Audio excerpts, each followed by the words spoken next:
وَلَا تَتَّبِعُوا خُطُوَاتِ الشَّيْطَانِ إِنَّهُ لَكُمْ عَدُوٌّ مُّبِينٌ کہ اے لوگوں جو ایمان لائے ہو اسلام میں مکمل طریقے سے داخل ہو جاؤ اور شیاطینی جو راستے ہیں یا ان کے نقش قدم پر نہ چلو فَإِنَّهُ لَكُمْ عَدُوٌّ مُّبِينٌ کیونکہ یہ آپ کا کھلا دشمن ہے۔ آج کل ہماری یہاں کا جو سماج اور ہماری یہاں کی سوسائٹی میں شادی کا موسم ہے اور اسلام نے اس پہلو سے ہمیں کیا تعلیمات دی ہیں، نکاح اور شادی کا جو اسلامی تصور ہے وہ کیا ہے، اس کے فوائد کیا ہیں، اور اس پاکیزہ رشتے سے جڑ کر اس کے جو حقوق اور تقاضے ہیں وہ کیا ہیں، ان پہلو پر ہمیں اسلامی طرز زندگی کے مطابق زندگی ہمیں بسر بھی کرنی چاہیے اور ان تعلیمات کو ہمیں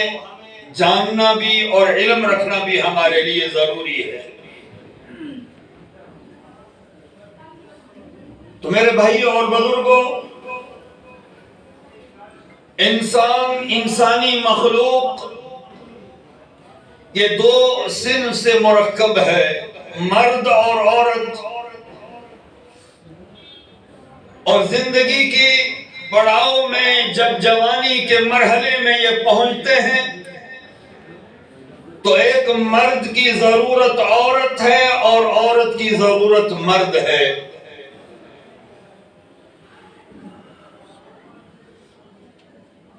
اور اس میں اسلام نے اسی لیے نکاح کو ایک مسنون عمل قرار دیا، اور انبیاء علیہم السلام کے تعلق سے بھی فرمایا کہ وَجَعَلْنَا لَهُمْ أَزْوَاجًا وَذُرِّيَّةً، کہ ہم نے جب رسول منتخب کیے جو انسانی مخلوق میں سب سے اعلیٰ ترین اور منتخب ترین جماعت تھی، تو ان کا تعارف کرواتے ہوئے بھی اللہ نے قرآن کریم میں بیان فرمایا کہ ہم نے انہیں بیویاں بھی عطا کی تھیں اور ان کو اولاد بھی عطا کی تھی۔ تو گویا کہ دین کے نام پر یا دینی اعتبار سے وہ کوئی بھی مذہب ہو، کوئی بھی دین ہو، اگر نکاح کے پہلو سے اس کی تعلیمات اس نقطے سے ٹکرا رہی ہے تو وہ اسلام کا، چونکہ وہ فطرت سے متصادم ہے، اس لیے وہ کبھی دین جو الہی دین ہے، جو ربانی دین ہے، اس کا وہ حصہ نہیں ہو سکتے۔ اور اسی لیے اللہ رب العزت نے قرآن کریم میں مومنوں کو مخاطب کرتے ہوئے فرمایا کہ وَأَنكِحُوا الْأَيَامَ مِنكُمْ وَالصَّالِحِينَ مِنْ عِبَادِكُمْ وَإِمَائِكُمْ إِن يَكُونُوا فُقَرَاءَ يُغْنِهِمُ اللَّهُ مِنْ فَضْلِهِ، کہ تم میں سے جو غیر شادی شدہ مرد ہیں یا عورتیں یا نیک بخت لونڈیاں ہیں یا غلام، اسلام کے جو ابتدائی تصور، ابتدائی تاریخ میں غلامی کا تصور انسانی سوسائٹی میں موجود تھا،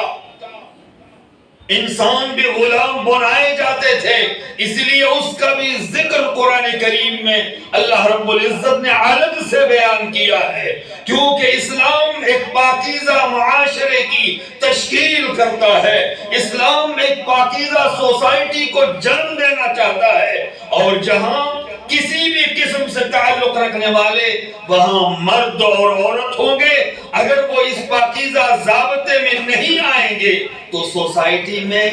برائی عام ہوگی، گندگی پھیلے گی۔ اسی لیے اللہ رب العزت نے اس آیت میں جہاں غیر شادی شدہ آزاد مردوں اور عورتوں کا ذکر کیا، وہیں اللہ رب العزت نے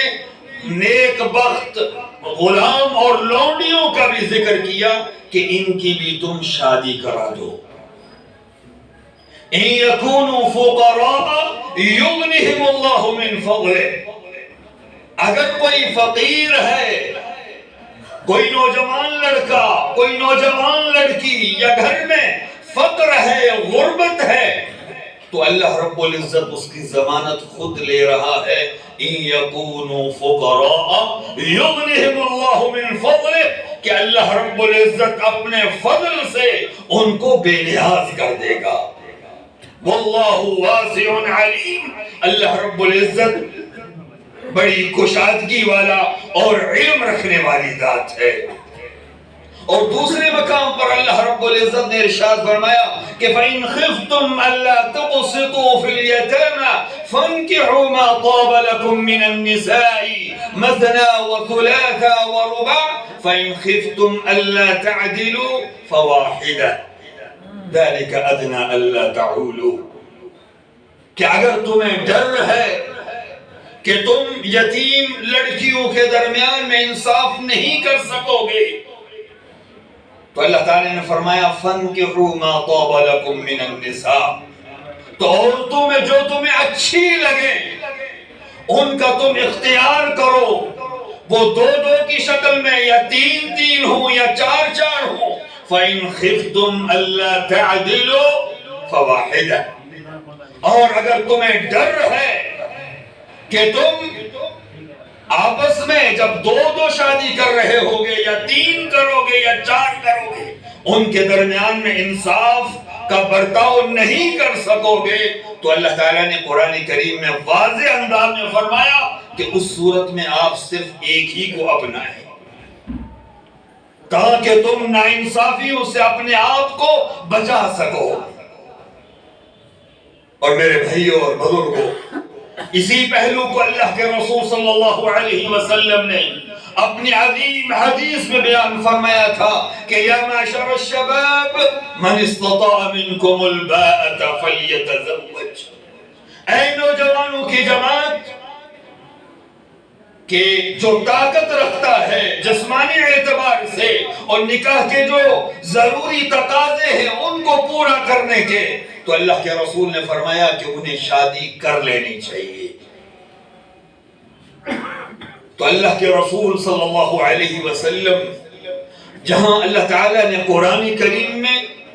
مومنوں کے جہاں اوصاف بیان کیے ہیں میرے بھائیوں اور بزرگوں، ان اوصاف میں خصوصی طور پر اس پہلو کو ذکر کیا ہے کہ والذین هم لفروجہم حافظون، کہ وہ لوگ جو اپنی شرمگاہوں کی حفاظت کرنے والے ہیں، والحافظین فروجہم والحافظات، وہ مرد جو اپنی شرمگاہوں کی حفاظت کرنے والے، وہ عورتیں جو اپنی شرمگاہوں کی حفاظت کرنے والے، اعد اللہ لہم مغفرۃ واجرا عظیما، ایسے لوگوں کے لیے اللہ نے مغفرت اور اجر عظیم تیار کر رکھا ہے۔ تو نکاح کیوں؟ کیونکہ یہ انسانی تقاضا ہے، اور اسی لیے شریعت اسلامیہ نے اس پر ابھارا، اور جہاں اس پہلو سے کہیں کمی نظر آنے لگی، صحابہ کرام رضوان اللہ علیہم اجمعین کا وہ مشہور واقعہ جو حضرت عائشہ صدیقہ رضی اللہ تعالی عنہ بیان کرتی ہے کہ جب تین صحابہ ان کے پاس آئے اللہ کے رسول صلی اللہ علیہ وسلم کے روزمرہ کے معمولات کے بارے میں سوال کیا، تو اللہ کے رسول صلی اللہ علیہ وسلم کے جو اعلیٰ مقام ہے اور اپنی جو انسانی کمیاں ہیں میرے بھائیوں اور بزرگوں، ان کمیوں کو پیش نظر رکھتے ہوئے ایک صحابی کہنے لگے کہ میں تو نکاح نہیں کروں گا،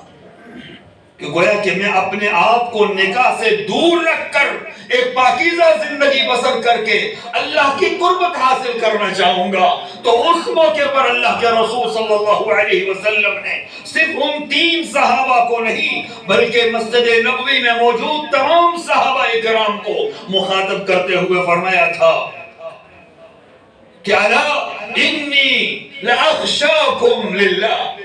فی اللہ، کہ میں تم میں سب سے زیادہ اپنے رب سے ڈرنے والا وَأَتْقَاكُمْ لَهُ، اور سب سے زیادہ اللہ رب العزت کا تقوی اختیار کرنے والا ہوں. انی اصوم و افطر، میں روزہ رکھتا بھی ہوں چھوڑتا ہوں. اصلی و ارقد، میں نماز پڑھتا بھی ہوں اور سوتا بھی ہوں. واتزوج النساء، اور میں نے شادیاں بھی کر رکھی ہیں. فمن رغب عن سنتی فلیس منی، جو میری سنت سے اعراض کرے وہ ہم میں سے نہیں ہے. کہ جس سے معاشرے میں گندگی پھیل سکتی ہے، جس سے سوسائٹی کے اندر برائی جنم لے سکتی ہے، اسلام نے اس کی سختی سے اس کو منع کیا. اور جب اللہ کے رسول صلی اللہ علیہ وسلم نے اپنے ان مبارک الفاظ کے ذریعے تمام مومنوں اور مسلمانوں تک یہ پیغام پہنچایا کہ جس کو اس کی طاقت ہے، کیونکہ ایک مرد کی ضرورت عورت اور عورت کی ضرورت مرد ہے، تو اس گندگی کو ہمیں جب بچانا ہے تو پاکیزگی کا راستہ نکاح ہے. اور نکاح کے جو فوائد ہیں میرے بھائیوں اور بزرگوں،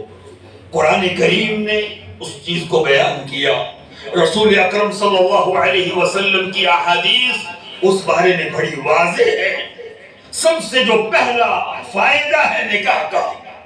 وہ سکون ہے، کہ اس سے جوڑا سکون محسوس کرتا ہے. اور اسی پہلو کو اللہ رب العزت نے اپنی آیات میں سے، اپنی نشانیوں میں سے ذکر کیا ہے. وَمِنْ آيَاتِهِ أَنْ خَلَقَ لَكُم مِّنْ أَنفُسِكُمْ أَزْوَاجًا لِتَسْكُنُوا إِلَيْهَا وَجَعَلَ بَيْنَكُم مَّوَدَّةً وَرَحْمَةً، کہ اللہ کی نشانیوں میں سے ہے کہ اللہ نے تم ہی میں سے تمہارا جوڑا پیدا کیا ہے تاکہ تم وہاں سکون حاصل کرو. ایک انسان جب وہ اپنی زندگی کے دیگر تبودوں میں وہ بھاگتا ہے، کبھی خوشیاں اس کے سامنے ہیں، کبھی غمیاں ہیں، کبھی مشکلات ہیں، وہ مرد بھی ہے عورت ہے، تو دونوں کی زندگی میں ان پہلو کو سکون کی تلاش ہے. چاہے وہ ذہنی سکون ہو، دل کا سکون ہو، جسمانی سکون ہو. میرے بھائیوں اور بزرگوں، وہ اہم اگر سکون، جو ذہنی سکون، جسمانی سکون اگر ہمیں چاہیے تو اسلام نے اس کا راستہ ہمیں بتلایا ہے، اور وہ شادی کا، کہ نکاح، اس سے انسان کو سکون ملتا ہے، راحت ملتی ہے. اسی طریقے سے نکاح کا جو ایک عظیم فائدہ کہ یہ بقائے انسانی کا ذریعہ ہے، کہ نسل انسانی کا بقا اسی پر منحصر ہے. اور چونکہ ہم ایک دار العمل میں زندگی بسر کر رہے ہیں، یہ ہمارا کام کا زمانہ ہے، اور اس میں جو ہم اچھے کام کر رہے ہیں یا برے کام کر رہے ہیں، اصل ہماری زندگی آنے والی زندگی ہے. اس نقطے کو ذہن میں لے کر ہم آگے بڑھتے ہیں نسل انسانی کے بقا سے متعلق، کہ اللہ کے رسول صلی اللہ علیہ وسلم حضرت معقل بن یسار رضی اللہ تعالی عنہ فرماتے ہیں کہ ایک آدمی اللہ کے رسول صلی اللہ علیہ وسلم کے پاس آیا اور آ کر کہنے لگا، اللہ کے رسول، میں ایک لڑکی کو جانتا ہوں جو خوبصورت ہے، اچھے نسب، اچھے گھرانے والی ہے اور اچھے اخلاق کی مالک ہے، لیکن وہ اولاد کے لائق نہیں ہے، تو کیا میں اس سے شادی کروں؟ تو اللہ کے رسول صلی اللہ علیہ وسلم نے انکار فرمایا. دوسری مرتبہ صحابی نے اللہ کے رسول صلی اللہ علیہ وسلم سے پوچھا، تو اس موقع پر میرے بھائیوں اور بزرگوں، اللہ کے رسول صلی اللہ علیہ وسلم نے فرمایا، تزوجوا الودود الولود فإنی مکاثر بکم الامم، کہ لوگوں تم شادی کرو ایسی عورت سے جو محبت کرنے والی ہو، جو پیار کرنے والی ہو اور جو اولاد دینے والی ہو. فإنی مکاثر بکم الامم، کیونکہ قیامت کے دن میں اپنی امت کی کثرت پر فخر کروں گا. اور ساتھ ہی ساتھ اولاد کی کثرت کا جو فائدہ ایک انسان کو اس کی زندگی میں اور اس کی موت کے بعد ملتا ہے میرے بھائیوں اور بزرگوں، کہ اللہ کے رسول صلی اللہ علیہ وسلم نے فرمایا اذا مات الانسان انقطع عنه عمله الا من ثلاث، جب انسان کی وفات ہو جاتی ہے سارے اعمال منقطع ہو جاتے ہیں سوائے تین کے، ولد صالح يدعو له، نیک اولاد جو اپنے والدین کے لیے دعا کرتی ہے۔ جب ہماری اولاد ہوگی تب وہ ہمارے لیے دعائیں کریں گے، جب ان کی ہم نے اچھی تربیت کر رکھی ہوگی، ہم دنیا سے جا چکے ہوں گے لیکن ان کے اعمال ہم تک پہنچ رہے ہوں گے۔ آج ہم اپنے سماج کا حال دیکھیں، ہم دو ہمارے دو، اور دو میں بھی نہیں، اب ایک ہی پر اکتفا ہے، کیونکہ معیشت کا بڑا مسئلہ ہے۔ کھانا پینا کہاں سے ہم فراہم کریں گے؟ کیسے ان کو پڑھائیں گے؟ کیسے ہم ان کو جو ہے ان کے جو تقاضے ہیں وہ پورے کریں گے؟ اللہ تعالیٰ نے قرآن کریم میں فرمایا تھا لا تقتلوا اولادکم من خشیت املاق، قرآن کریم کی آیت میں کہ غلطی نہ ہو کہ تم اپنی اولاد کو قتل نہ کرو رزق کی کمی کے ڈر سے، کہ ان کو کھانے کے لیے نہیں ملے گا۔ اور میرے بھائیوں اور بزرگوں، اللہ تعالی کے رسول صلی اللہ علیہ وسلم نے فرمایا حق ثلاث علی اللہ حق، تین قسم کے لوگ ایسے ہیں کہ جن کی مدد کرنا اللہ تعالیٰ نے اپنے اوپر اس کو حق کیا ہوا ہے۔ ثلاث حق علی اللہ عونہم، کہ تین قسم کے لوگ ایسے ہیں کہ ان کی مدد کرنا اللہ نے اپنے اوپر حق رکھا ہے۔ ان میں سے ایک کون؟ الناکح الذی یرید العفاف، وہ نکاح کرنے والا، وہ نکاح کی نیت کرنے والا جو پاک دامنی کی نیت کرتا ہے کہ میں اس شادی کے ذریعے اپنے آپ کو حرام سے بچاؤں گا، زناکاری، بدکاری، بد نظری سے میں اپنے آپ کو محفوظ کر پاؤں گا۔ اور اسی طریقے سے اولاد کے تعلق سے بھی آپ نے بہت سارے ایسے خبریں آگے پیچھے سنتے رہتے ہوں گے، اور ہم خود دیکھ چکے ہیں کہ ایک لڑکا تھا حادثے کا شکار ہوا، گھر میں اچھے پراپرٹی والے ہیں، ملازمت پیشہ ہیں، بڑی اچھی ان کی ساری سہولیات موجود، پتہ چلا کہ اس کی موت ہو گئی۔ یا ایک ہی لڑکا تھا جی، اس کو بیماری لگی، وہ ختم ہو گیا، اور وہ بڑھاپے کی عمر میں ہے، کسی پر جو ہے کچھ کوئی دورہ پڑ رہا ہے، کسی پر ہارٹ اٹیک ہو رہا ہے، والدین بھی اس انداز سے مر جاتے ہیں۔ میرے بھائیوں اور بزرگوں، جب ہم فطرت سے ٹکرائیں گے، جب ہم اسلام اللہ کے نظام سے ٹکرائیں گے تو ہمارا حال ایسا ہی ہوگا۔ ہم اپنی والدین کو دیکھیں، والدین کی اور آگے جو ہمارے دادا ہیں ان کی اولاد، اور آگے ان کو ذرا دیکھیں، 10 ہیں، 8 ہیں، 7 ہیں، اچھی زندگی گزار کرتے ہیں، اور نہ بیماریاں تھیں، نہ وبائیں تھیں، نہ مصیبتیں تھیں، کیونکہ فطرت کے مطابق ہماری زندگی بسر ہو رہی تھی۔ اور جب فطرت سے ہم نے ٹکراؤ لیا، جبکہ اللہ تعالیٰ، اللہ کے رسول صلی اللہ علیہ وسلم کی ایک اور حدیث میں آپ کو اس پہلو سے سنانا چاہتا تھا کہ ما من الناس من مسلم یتوفى له ثلاث، کہ جب کوئی ایک مومن، ایک مسلمان، اس کے 3 بچے وفات پا گئے بچپن میں، لم یبلغوا الحنث، کہ وہ بلوغت کی عمر کو نہیں پہنچے، ان کی وفات ہو گئی، ادخلہ اللہ الجنہ بفضل رحمتہ، اللہ رب العزت اس کو جنت میں داخل کرے گا اپنے خاص اس فضل کی وجہ سے جو اللہ رب العزت نے دنیا میں اسے اس آزمائش میں مبتلا کیا ہے۔ اور عورت کے متعلق بھی اللہ کے رسول صلی اللہ علیہ وسلم نے فرمایا کہ ایم امرأۃ مات له ثلاث، کہ وہ عورت کہ جس کی 3 اولاد وفات پا گئی، كانوا لها حجابا من النار، حدیث کے الفاظ ہیں، او كما قال علیہ الصلاة والسلام، کہ وہ 3 بچے اس کے لیے جہنم کی آگ کے آگے آڑ ہوں گے، پردہ ہوں گے۔ ایک عورت پوچھنے لگی اثنان یا رسول اللہ، 2 اللہ کے رسول صلی اللہ علیہ وسلم، تو اللہ کے رسول صلی اللہ علیہ وسلم نے فرمایا اثنان، کہ دو اگر کسی کے وفات پاگے بچپن میں تو اللہ رب العزت اس کو، ان بچوں کو جہنم کی آگ اور اس عورت کے درمیان میں پردہ حائل کر دیں گے۔ تو میرے بھائیوں اور بزرگوں، اور آج کل تماشا تو یہ ہو چکا ہے کہ اگر کہیں ماں کے پیٹ میں بھی پتہ چل جائے بچی ہے یا کوئی بیماری کے سے دوچار جو ہے وہ بچہ جو ہے رحم مادر میں ہے تو اس کو ضائع کروا دیا جاتا ہے۔ اللہ ہدایت دے جو ہمارے ڈاکٹرز حضرات ہیں کہ وہ بھی کہ یہ جی معذور پیدا ہوگا۔ میرے بھائیوں اور بزرگوں، موضوع سے ہم تھوڑا سا ہٹ کے ہیں، لیکن قرآن کریم کی یہ آیت ہمارے سامنے رہنی چاہیے کہ وَإِذَا الْمَوْءُودَةُ سُئِلَتْ، کہ جب جو زندہ درگور کر دی گئی اولاد ہے ان سے پوچھا جائے گا، ان سے کہ تمہیں کیوں ایسے جو ہے زندہ درگور کر دیا گیا ہے، تو اس کا حساب ہمیں دینا ہے قیامت کے دن۔ اور ہمیں اپنے رب نے جو ہمارے مقدر میں لکھ رکھا ہے، تقدیر پر ہم اتنے مشکوک ہو چکے ہیں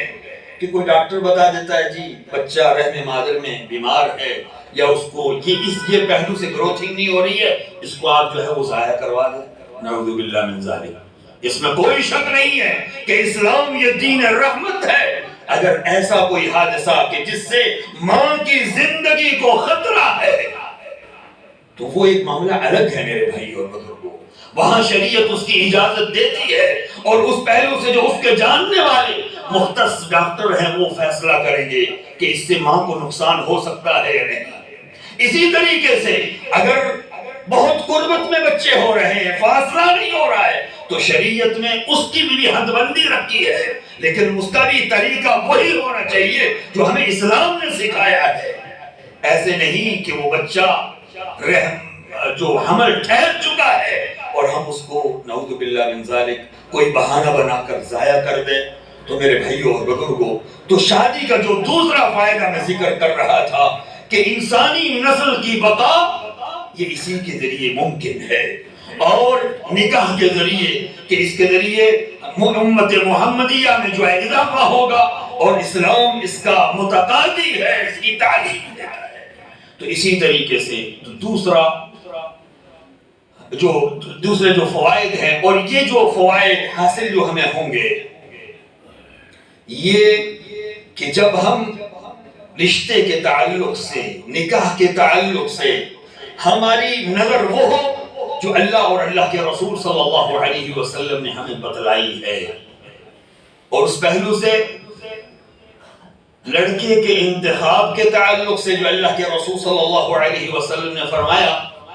کہ جب تم کسی ایسے نوجوان کو دیکھو کہ من ترضون دینہ وخلقہ فزوجوہ، کہ جب تم دیکھو کہ وہ اخلاق کے اعتبار سے اور دین کے اعتبار سے وہ ٹھیک ہے، اخلاقی پہلو بھی اس کے اچھے ہیں، دینی تعلیمات کے مطابق وہ زندگی بسر کرنے والا ہے، تو تم اپنی بیٹی، اپنی بہن کی اس سے شادی کرا دو۔ فَزَوِّجُوا فَإِن لَّمْ تَفْعَلُوا، اگر تم ایسا نہیں کرو گے تَكُنْ فِي الْأَرْضِ فَسَادٌ عَرِيضٌ، تو تم زمین میں بڑا فساد پاؤ گے۔ تو میرے بھائیوں اور بزرگوں، اور عورت کے تعلق سے جب لڑکی کا انتخاب لڑکے کو کرنا ہو تو اس پہلو سے بھی اللہ کے رسول صلی اللہ علیہ وسلم نے فرمایا کہ تُنْكَحُ الْمَرْأَةُ لِأَرْبَعٍ، کہ عورت سے جب نکاح کیا جاتا ہے تو لوگ چار چیزوں کو اپنی نظر میں رکھتے ہیں، لِمَالِهَا وَلِجَمَالِهَا وَلِحَسَبِهَا وَلِدِينِهَا، وہاں خوبصورتی کو دیکھا جاتا ہے کہ خوبصورت ہونی چاہیے، وہاں اس کا مال دیکھا جاتا ہے، کسی مالدار گھرانی کی ہونی چاہیے، وہاں اس کا نسب نامہ دیکھا جاتا ہے، اچھے حسب و نسب کی مالک ہونی چاہیے، اور یا دین کو دیکھا جاتا ہے۔ اللہ کے رسول صلی اللہ علیہ وسلم نے فرمایا فَاظْفَرْ بِذَاتِ الدِّينِ تَرِبَتْ يَدَاكَ، کہ تم دین کے معاملے کو ترجیح دو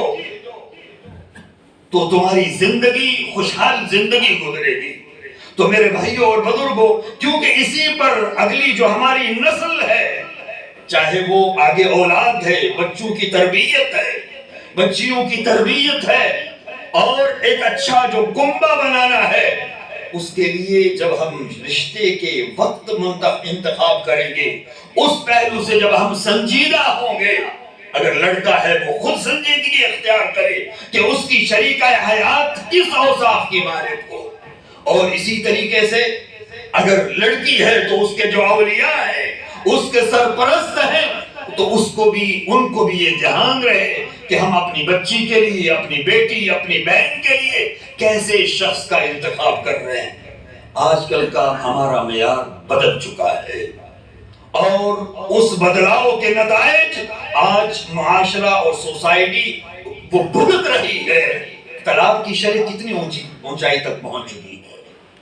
سال کی جو آپ رپورٹس ادھر ادھر کے آپ نکالیں کہ کس قدر طلاق کی شرح بڑھ چکی ہے، اس کی وجہ یہ ہے میرے بھائیوں کہ ہم نکاح کے تعلق سے جو اسلامی ضابطے ہیں، اسلامی جو اصول ہیں، ان اصولوں کو ہم نے پس پشت ڈال دیا ہے۔ صرف اپنے جذبات، اپنے احساسات، اسی پر فیصلے کیے جاتے ہیں، اور شادی سے پہلے ہی تعلقات کی وہ نوعیت ہو جاتی ہے کہ شادی کے بعد صرف عیوب نظر آتے ہیں ایک دوسرے کے، اور پتہ چلتا ہے کہ سال گزرا اور طلاق ہو گئی، ایک بچہ ہے، 2 بچہ ہے، طلاق ہو چکی ہے۔ تو میرے بھائیوں اور بزرگوں، شریعت نے جو اس پہلو سے ضابطے مقرر کیے ہیں، اللہ اور اللہ کے رسول صلی اللہ علیہ وسلم نے، اور اسی لیے دیکھیں آپ، اللہ تعالیٰ نے قرآن کریم میں ایک پاکیزہ جو معاشرے کی تشکیل کے تعلق سے حکم دیا کہ الزانیۃ لا ينکحها الا زان او مشرک، کہ زانیہ عورت، اس سے کوئی زانی ہی نکاح کر سکتا ہے یا کوئی مشرک ہی نکاح کر سکتا ہے، والزانی لا ينکحها الا، اور اسی طریقے سے اگر زانیہ عورت ہے تو زانی مرد ہی سے اس سے نکاح ہو سکتی ہے، وحرم ذلك علی المؤمنین، اور مومنوں کے لیے یہ حرام ہے کہ ایک مرد کسی زانیہ عورت سے شادی کرے، یا کوئی پاک دامن عورت کسی زانی مرد سے شادی کرے۔ اللہ تعالیٰ نے قرآن کریم میں مومنوں کے لیے اس چیز کو حرام قرار دیا ہے۔ اور دوسرا پہلو جو میں نے آپ کے سامنے بیان کیا کہ ہم دین والے کا اختیار کریں۔ رزق یہ آتی جاتی چیز ہے، اور اسی طریقے سے ان میں اتار چڑھاؤ رہتا ہے انسانی زندگی میں، لیکن جب اسلام کو اپنانے والے، اسلامی تعلیمات سے روشناس بچہ یا بچی اس کا انتخاب ہوگا، تو آگے جو کنبہ پیدا ہوگا، اور آگے جو کنبہ یا نسل جو بڑھے گی میرے بھائیوں اور بزرگوں، وہ اسلامی تقاضوں کے مطابق ہوگی۔ اور اسی کی طرف نکاح کا جو اگلا جو مرحلہ ہے، موضوع کی اگلا جو نقطہ تھا کہ شادی ہونے کے بعد جو شادی کے تعلق سے جو حقوق ہیں، ایک کامیاب زندگی کے جو اصول ہیں ازدواجی زندگی کے، ان میں سے جو پہلی چیز ہے وہ ہے کہ جو معاہدہ ہو رہا ہے، کیونکہ نکاح یہ ایک معاہدہ ہے، ایک ایگریمنٹ ہے، کہ اس کا پالن کیا جائے، اس کا لحاظ کیا جائے۔ اور اللہ کے رسول صلی اللہ علیہ وسلم نے اس پہلو سے ارشاد فرماتے ہوئے فرمایا تھا کہ وَكَيْفَ تَأْخُذُونَهُ فَقَدْ أَفْضَىٰ بَعْضُكُمْ إِلَىٰ بَعْضٍ وَأَخَذْنَ مِنكُم مِّيثَاقًا غَلِيظًا۔ اللہ تعالیٰ قرآن کریم میں بھی اور اللہ کے رسول صلی اللہ علیہ وسلم کی احادیث بھی اس پہلو کو نمایاں کرتی ہے کہ كَيْفَ تَأْخُذُونَهُ وَقَدْ أَفْضَىٰ بعضكم إلى بعض وأخذنا منكم ميثاقا غليظا، کہ تم کیسے، اگر کہیں معاملہ میاں اور بیوی کے درمیان کسی تنازع یا کسی بگاڑ کا ہو جاتا ہے، تو تم کیسے اس مہر کا مطالبہ تم کر سکتے ہو جب تک کہ تم ایک دوسرے کے حوالے ہو چکے تھے۔ وَقَدْ أَفْضَىٰ بَعْضُكُمْ إِلَىٰ بَعْضٍ وَأَخَذْنَ مِنكُم مِّيثَاقًا غَلِيظًا، اور تم نے بڑا سخت عہد و پیمان ایک دوسرے سے کر رکھا تھا،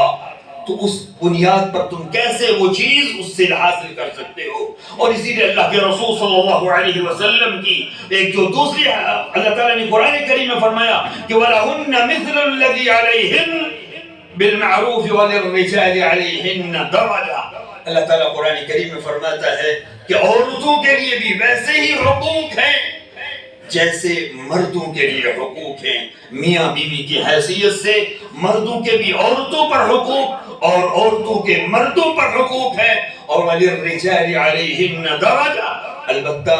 مردوں کا ایک درجہ جو اللہ رب العزت نے اونچا رکھا ہے ان کی ذمہ داریوں کی وجہ سے، جس کا ذکر اللہ رب العزت نے سورہ نساء میں کیا ہے کہ الرجال قوامون علی النساء بما فضل اللہ بعضهم علی بعض وبما انفقوا۔ تو اس پہلو سے جو سب سے پہلا جو معاہدہ ہے کہ اس کا لحاظ کیا جائے، شریعت نے جو حق رکھا ہے عورت کا مہر مرد کے ذمے وہ ادا ہو اور خوش دلی کے ساتھ وہ ادا ہو۔ اللہ تعالیٰ نے قرآن کریم سورہ نساء کی ابتدائی آیات میں کہ خوش دلی کے ساتھ آپ اس کو ادا کریں، اور اسی طریقے سے جو دوسرا حق ہے وہ ہے محبت کا، باہمی محبت کا، جس کے تعلق سے میں نے قرآن کریم کی وہ آیت آپ کے سامنے بیان کی، اور اس پہلو سے اللہ کے رسول صلی اللہ علیہ وسلم کی عملی زندگی ہمارے لیے بہترین نمونہ ہے۔ حضرت عائشہ صدیقہ رضی اللہ تعالی عنہ جو ہماری ماں ہے، رسول اکرم صلی اللہ علیہ وسلم کی بیوی کی حیثیت سے انہوں نے زندگی بسر کی۔ وہ فرماتی ہے کہ اللہ کے جب میں ان ایام میں جو ایام حیض ہے ان میں ہوا کرتی تھی تو اللہ کے رسول صلی اللہ علیہ وسلم جب میں پانی پیتی تو اسی گلاس کو اللہ کے رسول اٹھاتے اور اسی جگہ منہ لگا کر پیا کرتے تھے جہاں سے میں منہ لگا کر پیا کرتی تھی، اور اگر میں کوئی ہڈی یا گوشت ان کو پیش کرتی اور اس سے میں نے اگر کچھ کھا رکھا ہے تو جہاں سے میں نے کھایا ہے وہیں سے اللہ کے رسول صلی اللہ علیہ وسلم منہ لگا کر کھایا کرتے تھے۔ اور میرے بھائیوں اور بزرگوں، اسی دل لگی کو مزید پروان چڑھانے کے لیے حضرت عائشہ صدیقہ رضی اللہ تعالی عنہ جو عمر میں چھوٹی تھی، اللہ کے رسول صلی اللہ علیہ وسلم کی رحلت کے وقت ان کی عمر 18 سال کی تھی، تو فرماتی ہیں کہ اللہ کے رسول اور ہم دونوں نے جو ہے دوڑ میں مقابلہ کیا، تو پہلے میں ہلکی بھلکی تھی تو میں آگے جو ہے وہ نکل گئی، دوسری مرتبہ اللہ کے رسول صلی اللہ علیہ وسلم اور میں نے دوڑ لگائی تو اس وقت میرا جسم بھاری ہو چکا تھا، اللہ کے رسول صلی اللہ علیہ وسلم مجھ سے آگے بڑھ گئے اور ساتھ ہی مسکرا کر کہنے لگے ہذہ بتلک، کہ یہ میں نے جو ہے اس کا بدلہ لیا ہے کہ میں تم سے جیت گیا ہوں۔ تو میرے بھائیوں اور بزرگوں، یہ وہ محبت والا اور اسی طریقے سے جو دوسرا حق ہے ایک دوسرے کے تعلق سے، وہ ہے کہ دکھ میں بھی شریک ہونا، بیوی کا اپنے مرد کے دکھ میں، اپنے شوہر کے دکھ میں، شوہر کا اپنے بیوی کے دکھ میں، اور اس پہلو سے بھی اللہ کے رسول صلی اللہ علیہ وسلم کی زندگی ہمارے لیے عملی نمونہ ہے کہ جب غار حرا میں اللہ کے رسول صلی اللہ علیہ وسلم پر وحی کا نزول ہوا، ڈرے ہوئے سہمے ہوئے اللہ کے رسول صلی اللہ علیہ وسلم گھر تشریف لے جاتے ہیں، اور اس وقت حضرت خدیجہ رضی اللہ تعالی عنہ کو مخاطب کرتے ہوئے فرماتے ہیں اس ڈر اور خوف کی وجہ سے کہ مجھے اپنی زندگی کا خوف ہے، مجھے اپنی زندگی کا ڈر لاحق ہو گیا ہے، تو اس موقع پر اللہ کے رسول صلی اللہ علیہ وسلم کو تسلی دے رہی ہیں حضرت خدیجہ رضی اللہ تعالی عنہ، فرماتی ہے کہ اللہ واللہ لا یخزیک اللہ ابدا، ہرگز نہیں اللہ آپ کو رسوا نہیں کرے گا، انک لا تصل الرحم، آپ تو صلہ رحمی کرنے والے ہیں، وتقری الضیف، آپ تو بڑے مہمان نواز ہیں، وتحمل الکل، اور جو تکلیف میں ہو، جو مصیبت میں ہو، جو پریشانی میں ہو، اس کا ہاتھ بٹانے کے لیے آپ آگے بڑھ جاتے ہیں، وتعین علی نوائب الحق، اور دوسروں کی مدد کرنے کے لیے آپ دوڑ کر آگے بڑھتے ہیں، جس کا شیوا جو ان اوصاف سے متصف ہو اللہ اس کو کبھی رائے گاں نہیں کرے گا۔ میرے بھائیو اور بزرگوں، اللہ کے رسول صلی اللہ علیہ وسلم کی وہ اوصاف کاملہ ان کو بیان کر کے تسلی دیتے ہیں۔ اسی طریقے سے حضرت ام سلمہ رضی اللہ تعالی عنہ جب صلح حدیبیہ کے موقع پر اللہ کے رسول صلی اللہ علیہ وسلم نے صحابہ کو حکم دیا کہ عمرہ اگلے سال کرنا ہے اور آج آپ جو ہے قربانی کریں اور اپنے بال کٹوائیں، صحابہ کو چونکہ غم لاحق تھا کہ ہم خانہ کعبہ تک نہیں پہنچ سکے، عمرہ نہیں کر سکے، عملی جامہ نہیں پہنایا۔ اللہ کے رسول پریشان ہو گئے اور اپنے حجرہ میں تشریف لے جاتے ہیں۔ حضرت ام سلمہ رضی اللہ تعالی عنہ سے ماجرا بیان کرتے ہیں کہ میں نے صحابہ کو یہ کہا اور ابھی کسی نے یہ اس پر عمل کرنا شروع نہیں کیا۔ حضرت ام سلمہ رضی اللہ تعالی عنہ اللہ کے رسول صلی اللہ علیہ وسلم سے کہتی ہیں آپ خود باہر نکلیں اور اپنے جو بال مڑوانے والے ہیں اس کو بلائیں، قربانی کریں اور اپنا جو ہے وہ حلق کروائیں۔ تو ایسا ہی کرنا تھا، مشورہ دیا حضرت ام سلمہ رضی اللہ تعالی عنہ نے، جبکہ اللہ کے رسول تھوڑا پریشان ہو گئے تھے کیونکہ صحابہ کرام ان کی ایک ایک اشارے پر قربانی دینے والے، وہ بھی حالانکہ وہ جان بوجھ کر نہیں، انہیں ایک رم تھا کہ کسی طرح ہم خانہ کعبہ پہنچے اور ہمارا عمرہ ہو۔ اللہ کے رسول نے یہ کیوں فرمایا؟ تو میرے بھائیو، جیسے ہی اللہ کے رسول صلی اللہ علیہ وسلم باہر تشریف لے کے اپنے قربانی کی، بال کٹوانا شروع کیا، سارے صحابہ کرام رضوان اللہ علیہم اجمعین دوڑ پڑے۔ اور یہ ہے ازدواجی زندگی کا پیار و محبت، اور یہ ہے ازدواجی زندگی کے تعلق سے اگر جہاں غم ہو، پریشانیاں ہوں، کہیں تنگ دستی ہو، کہیں دیگر کچھ مسائل ہوں، تو وہاں بیوی اپنا مرد کا دایاں ہاتھ بن کر کھڑی ہوتی ہے، اور اگر اس کو کہیں پریشانیاں ہے تو شوہر اس کے ساتھ کھڑا ہوتا ہے۔ تو اس طریقے سے یہ زندگی آگے بڑھتی ہے۔